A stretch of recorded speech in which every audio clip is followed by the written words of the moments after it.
नमस्कार दोस्तों, जय हिंद, वंदे मातरम। स्वागत करते हैं आपके अपने YouTube channel Jaiswal coaching centre पर। दोस्तों, मैं आपके साथ जायसवाल सर। दोस्तों, आप लोगों को पता है कि संपूर्ण व्याकरण की यहाँ पे टॉप महत्वपूर्ण 500 MCQ चल रहा है दोस्तों।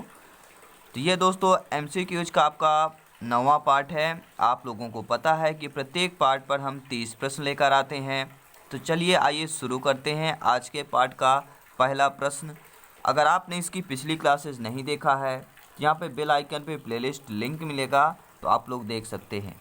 तो आइए देखते हैं दोस्तों, पहला क्वेश्चन स्क्रीन पर दिया जा चुका है और पहला ही प्रश्न पूछा गया है कि निम्नलिखित में से शब्द में प्रत्यय का सही प्रयोग नहीं हुआ है। जो प्रत्यय है दोस्तों, प्रत्यय और जो उपसर्ग होता है, इसमें से प्रत्यय का सही उपसर्ग किस शब्द में नहीं हुआ है।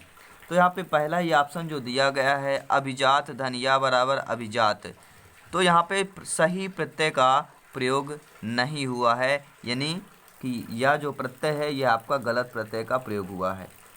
तो पहला ऑप्शन यहाँ पे सही हो जाएगा अकॉर्डिंग टू क्वेश्चन। और बात करेंगे बी ऑप्शन में, तो चाचा धन एरा बराबर चचेरा, एरा प्रत्यय यहाँ पे सही लगा हुआ है। राधा धन ए बराबर राधे, ए प्रत्यय यहाँ पे भी सही लगा हुआ है। और द्वितीय धन या बराबर दैत, तो यहाँ पर या प्रत्यय जो लगा है ये भी आपका सही लगा हुआ है, लेकिन जो अभिजात में या प्रत्यय है ये यहाँ पे गलत लगा हुआ है। नेक्स्ट क्वेश्चन है, इनमें से प्रत्यय रहित शब्द कौन सा है। तो जो विवाद शब्द है ये आपका प्रत्यय रहित शब्द है दोस्तों। आइए अगला प्रश्न देख लेते हैं। अगला प्रश्न स्क्रीन पर आ चुका है दोस्तों। आप लोगों को पता हो आंसर तो हमें कमेंट बॉक्स में ज़रूर बता सकते हैं और अपना स्कोर कार्ड ज़रूर बताएं कि 30 में से आप लोग कितना सही कर पा रहे हैं आउट ऑफ 30 में से। क्वेश्चन है साथियों, निम्नलिखित में से किस शब्द में इत प्रत्यय का प्रयुक्त नहीं हुआ है। देखिए, कलंकित में कलंक धन इत प्रत्यय का प्रयोग हुआ है। आनंदित में है आनंद धन इत आनंदित, इसमें भी हुआ है। पुष्पित पुष्प धन इत, इसमें भी इत का प्रत्यय प्रयोग हुआ है। लेकिन आपका इंसानियत में तो इंसान धन इत ऐसा नहीं हो सकता। इंसानियत में आपका इत प्रत्यय का प्रयोग नहीं हुआ है। क्या होगा, इंसानियत में किस प्रत्यय का प्रयोग हुआ है, नीचे कमेंट बॉक्स में आप लोग बता सकते हैं दोस्तों। अगला प्रश्न है आपके, किस शब्द में नी प्रत्यय का प्रयुक्त हुआ है। नी प्रत्यय की बात करेंगे दोस्तों। देखिए, नानी में तो आपका नी प्रत्यय नहीं है, तो यहाँ पर देखेंगे बी ऑप्शन जवानी जो लिखा हुआ है, यहाँ पर आपका नी प्रत्यय का प्रयोग हुआ है। अगला प्रश्न आइए देख लेते हैं दोस्तों। अगला प्रश्न भी स्क्रीन पर दिया जा चुका है। इनमें से किस शब्द में इल प्रत्यय नहीं है। देखिए, जटिल में इल प्रत्यय है, स्नेहिल में आपका इल प्रत्यय है और आपका फेनिल में है। लेकिन अगर बात करें दोस्तों शामिल शब्द की, इसमें आपका इल प्रत्यय नहीं है। नेक्स्ट क्वेश्चन है, इनमें से कौन सा शब्द आ प्रत्यय से नहीं बना है। आ प्रत्यय, प्रत्यय यानी सभी लोग जानते हैं ना, धातु या शब्द के जो अंत में लगा होता है वह आपका प्रत्यय कहलाता है। ये धातु हो जाता है, संस्कृत में धातु बोलते हैं। और धातु के बाद जो शब्द लगे होता है वह आपका प्रत्यय कहलाता है, और जो पहले लगा होता है वह आपका उपसर्ग कहलाता है। तो इनमें से कौन सा शब्द आ प्रत्यय से नहीं बना है। देखिए, लाघव में आ प्रत्यय है, पांडव में आ प्रत्यय है, यादव में आ प्रत्यय है, लेकिन कौशल जो शब्द है इसमें आ प्रत्यय नहीं है दोस्तों। आइए अगला प्रश्न देख लेते हैं, किस शब्द में आवट प्रत्यय नहीं है। देखिए दोस्तों, लिखावट में आवट प्रत्यय आ जाएगा, थकावट में भी आ जाएगा। बात करेंगे रुकावट, इसमें भी आ जाएगा, लेकिन महावट में आपका आवट प्रत्यय नहीं आएगा। तो according to question right option number D हो जाएगा। आइए अगला प्रश्न देख लेते हैं। ये सभी क्वेश्चन आपके एग्जाम में आए हुए क्वेश्चन है दोस्तों। अप्रत्ययवाचक प्रत्यय का प्रयोग हुआ है। कौन सा प्रत्यय दोस्तों, अप्रत्यय क्या है, अप्रत्ययवाचक प्रत्यय का प्रयोग हुआ है, किसमें हुआ है। तो जो आपका सी ऑप्शन है दाशरथी, क्या लिखा हुआ है, दाशरथी में आपका अप्रत्ययवाचक प्रत्यय का प्रयोग किया गया है, यह हुआ है। अगला प्रश्न है, निम्नलिखित शब्दों में प्रत्यय रहित शब्द बताइए। तो जो आपका कीटान शब्द है ये दोस्तों आपका प्रत्यय रहित शब्द है। आइए अगला क्वेश्चन देख लेते हैं, किस शब्द में ईन प्रत्यय नहीं है। तो यहाँ पर आप लोग देखेंगे शौकीन में ईन प्रत्यय है आपका, रंगीन में भी है, नमकीन में है। लेकिन अगर बात करें विलीन में, तो विलीन में आपका ईन प्रत्यय नहीं है।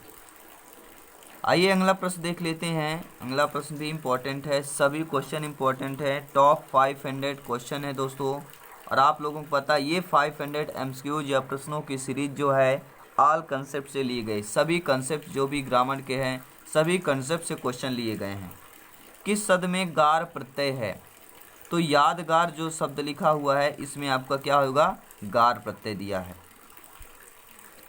किस शब्द में ईस्ट प्रत्यय नहीं है। देखिए निगेटिव प्रश्न भी आपके उतने ही आते हैं जितने पॉजिटिव क्वेश्चन आ रहे हैं। तो नहीं यानी कि जो नहीं होते वह निगेटिव क्वेश्चन होते हैं, और निगेटिव क्वेश्चन पहचानने में बहुत ज़्यादा मेहनत और तकलीफ़ भी लगती है, और आप लोग समझ सकते हैं हार्ड वर्क भी यहाँ पे करना पड़ेगा आपको। तो किस शब्द में ईस्ट प्रत्यय नहीं है दोस्तों। देखिए गरिष्ठ में है, घनिष्ठ में है, कनिष्ठ में है, और धर्मनिष्ठ जो शब्द है इसमें आपका ईस्ट प्रत्यय नहीं आएगा। आइए अगला प्रश्न देख लेते हैं, किस शब्द में वर प्रत्यय नहीं है।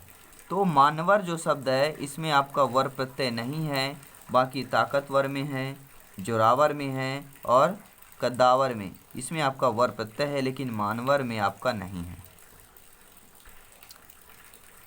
किस शब्द में आ प्रत्यय नहीं है, ग्रेड सेकंड में पूछा गया प्रश्न है। तो किस शब्द में आ प्रत्यय नहीं है। देखिए सर्प में है, राघव में है, पांडव में है, लेकिन जो गायक शब्द है गायक में आपका आ प्रत्यय नहीं है दोस्तों। आइए देख लेते हैं अगला प्रश्न भी स्क्रीन पर, सभी क्वेश्चन यहाँ पे स्क्रीन पर मिलेंगे आपको, और सभी इंपॉर्टेंट क्वेश्चन मिलेंगे। नेक्स्ट क्वेश्चन की बात करते हैं, किस शब्द में इत प्रत्यय नहीं है। देखिए पुष्पित में है, फलित में है, आपके कंटकित में है, लेकिन आपके अमित जो शब्द लिखा हुआ है इसमें आपका इत प्रत्यय का प्रयोग नहीं हुआ है। नेक्स्ट क्वेश्चन देखेंगे, किस शब्द में नाक प्रत्यय नहीं है। नाक प्रत्यय देखिए खतरनाक में नाक है, दर्दनाक में है, शर्मनाक में, इन तीनों में क्या है दोस्तों, नाक प्रत्यय है। लेकिन अगर बात करें मौनाक शब्द की तो इसमें आपका नाक प्रत्यय नहीं है। नेक्स्ट क्वेश्चन देखते हैं, इनमें से किस शब्द में आ प्रत्यय प्रयुक्त हुआ है। तो आप देखेंगे वासुदेव जो शब्द है दोस्तों, वासुदेव में आ प्रत्यय का प्रयोग हुआ है। नेक्स्ट क्वेश्चन आइए देख लेते हैं, किस शब्द में इक प्रत्यय का सही प्रयोग नहीं हुआ है। तो आप देखेंगे सी ऑप्शन जो है लौकिक, लौकिक में आपका इक प्रत्यय का प्रयोग नहीं हुआ है। बाकी जो अदर शब्द हैं आपके औपन्यासिक, दैहिक, सामाजिक, इन तीनों में आपका इक प्रत्यय का प्रयोग हुआ है। अगला प्रश्न देख लेते हैं, इनमें से किस शब्द में उपसर्ग और प्रत्यय दोनों एक साथ प्रयुक्त हुए हैं। उपसर्ग और प्रत्यय एक साथ प्रयुक्त हुए हैं, ऐसे शब्द आपको पहचानना है चार में से। तो वह शब्द है आपका अश्लीलता। अश्लीलता में दोस्तों आपका उपसर्ग और प्रत्यय दोनों एक साथ प्रयोग किए गए हैं। आइए अगला प्रश्न देख लेते हैं, निम्न में से विलोम युग्म में सही विकल्प चुनना है। तो सही विकल्प देखिए विलोम युग्म को पहचानना है, तो शोक और हर्ष हो जाएगा, कि शोक मतलब क्या होता है, दुख होता है, और हर्ष मतलब क्या होता है, सुख होता है। तो सही युग्म आपका दिया है डी ऑप्शन। आइए अगला प्रश्न देख लेते हैं, निषिद्ध शब्द का विलोम क्या होगा। सभी लोग बताएंगे, विलोम भी आपके एग्जाम में पूछे जाते हैं, और सब ये भी कंसेप्ट आपके एग्जाम के पैटर्न पर है। तो निषिद्ध शब्द का विलोम क्या होगा, सभी लोग कमेंट करेंगे। तो निषिद्ध का क्या होता है दोस्तों, बहुत से बच्चे सिद्ध लगा रहे होंगे, बहुत से बच्चे निषिद्ध का विलोम सिद्ध लगा रहे होंगे, लेकिन जो राइट ऑप्शन है वह विहित है। निषिद्ध का क्या होता है दोस्तों, विलोम आपका विहित होता है। आइए अगला प्रश्न देख लेते हैं, निम्न में से जंगम का उपयुक्त विलोम शब्द है। जंगम, अब जंगम का विलोम बताना है तो आप लोग बता सकते हैं जंगम का विलोम क्या होगा। अगर आप लोगों को पता है तो आप लोग कमेंट बॉक्स में भी बता सकते हैं। जो स्थावर शब्द है यह जंगम का उपयुक्त विलोम शब्द होगा। अगला प्रश्न है, निम्न में से मुक्त का सही विलोम क्या होगा? आप लोग बता सकते हैं कमेंट बॉक्स में कि मुक्त का सही विलोम क्या होगा। तो बुद्ध जो शब्द होता है वह मुक्त का विलोम होता है। मुक्त का सही विलोम क्या हो जाएगा? बुद्ध हो जाएगा। आइए अगला प्रश्न भी देख लेते हैं। ये भी क्वेश्चन आपके स्क्रीन पर दिया जा चुका है दोस्तों, आप लोग भी कमेंट बॉक्स में अपना आंसर बता सकते हैं। विस्तीर्ण शब्द का सही विलोम है। तो विस्तीर्ण शब्द का सही विलोम क्या होगा? विस्तीर्ण यानी कि विस्तार कह सकते हैं, तो इसका विलोम हो जाएगा संकीर्ण यानी कि सिकुड़ा हुआ। नेक्स्ट क्वेश्चन आइए देख लेते हैं, इनमें से किस विकल्प में विलोम शब्द है? देखिए खंडन और मंडन जो दिया है, पहला ही ऑप्शन ये जो है आपका विलोम शब्द दिया है। लेकिन ख्यात और प्रख्यात, भिज्ञ और अभिज्ञ, कदाचार और दुराचार ये सभी आपके विलोम न देकर यहाँ पे क्या दिया गया है? सभी लोग बताए समानार्थी शब्द दे दिया गया। लेकिन खंडन और मंडन ये शब्द जो है आप विलोम शब्द है। अगला प्रश्न ये भी स्क्रीन पर है कि निम्न में से किस जोड़े के शब्द विलोम नहीं हैं?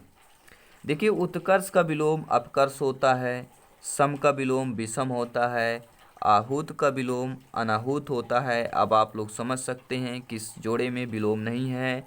तो आमिष और सामिष जो शब्द है इसमें आपका दोस्तों विलोम नहीं है। नेक्स्ट क्वेश्चन की बात करेंगे, इनमें से कौन सा शब्द विख्यात का विलोम है? सभी लोग कमेंट करेंगे तो विख्यात का विलोम कुख्यात होता है। क्या होता है दोस्तों? विख्यात का विलोम कुख्यात होता है। और नेक्स्ट क्वेश्चन है कि इनमें से किस विकल्प के शब्द परस्पर विलोम हैं? तो आप देखेंगे एक और अनेक। एक मतलब एक होता है, अनेक मतलब क्या होता है? बहुत, यानी कि इन्फिनेटिव। आइए अगला प्रश्न देख लेते हैं दोस्तों कि विलोम शब्द युग्म नहीं है। देखिए आबाद और बर्बाद ये विलोम है, उन्मूलन और रोपण ये भी एक आपका विलोम है, दोनों युग्म हैं। और अभिज्ञ और अनभिज्ञ ये भी आपका विलोम युग्म है। लेकिन अगर बात करेंगे ए ऑप्शन में मृषण और कोमल जो है ये समानार्थी शब्द हैं, ये आपके विलोम युग्म नहीं कहलाएंगे। आइए अगला प्रश्न देख लेते हैं कि वेष्टि शब्द का विलोम शब्द क्या होगा? दोस्तों कई सारे ऐसे ऑप्शंस या शब्द होते हैं जिन्हें पहचानने में हमें कठिनता होती है। तो ऐसे एक ही ट्रिक होती है कि हमें जितना ज़्यादा प्रैक्टिस क्वेश्चन करेंगे उतना ही ज़्यादा हमें अनुभव प्राप्त होगा। जब अनुभव प्राप्त हो जाता है आप लोगों को पता है सिलेक्शन वहाँ पे कंफर्म होता है। तो बेष्टि के शब्द का विलोम शब्द क्या होगा आप लोग बता सकते हैं? तो बेष्टि क्या हो जाएगा? समष्टि हो जाएगा। और आप लोगों को पता है कि लास्ट में हम एक आपके लिए होमवर्क में क्वेश्चन देते हैं कि गमन का विलोम क्या होगा। इस क्वेश्चन का आप लोगों को ऑप्शन में बताना है कि गम, अगम, आगमन, नागम। इसका आंसर आप लोगों को कमेंट बॉक्स में बताना होता है और नेक्स्ट वीडियो में हम आप लोगों को इसका आंसर बताएंगे। आई होप, उम्मीद करता हूं दोस्तों सभी क्वेश्चन बहुत ही अच्छे रहे होंगे, उम्दा रहे होंगे, लाजवाब रहे होंगे और आप लोगों को अच्छे तरीके से समझ में भी आ रहे होंगे। तो कमेंट बॉक्स में फीडबैक जरूर दें, अपना स्कोर कार्ड दें और टेलीग्राम में ज्वाइन होकर free PDF files all subject की आप लोग प्राप्त कर सकते हैं। तो दोस्तों हंसते रहिए, मुस्कुराते रहिए, सारी खुशियाँ आपके साथ और आपके परिवार के साथ हो, यही उम्मीद और यही कामना करते हैं ईश्वर से। और मिलते हैं नेक्स्ट क्लास में। सभी मित्रों का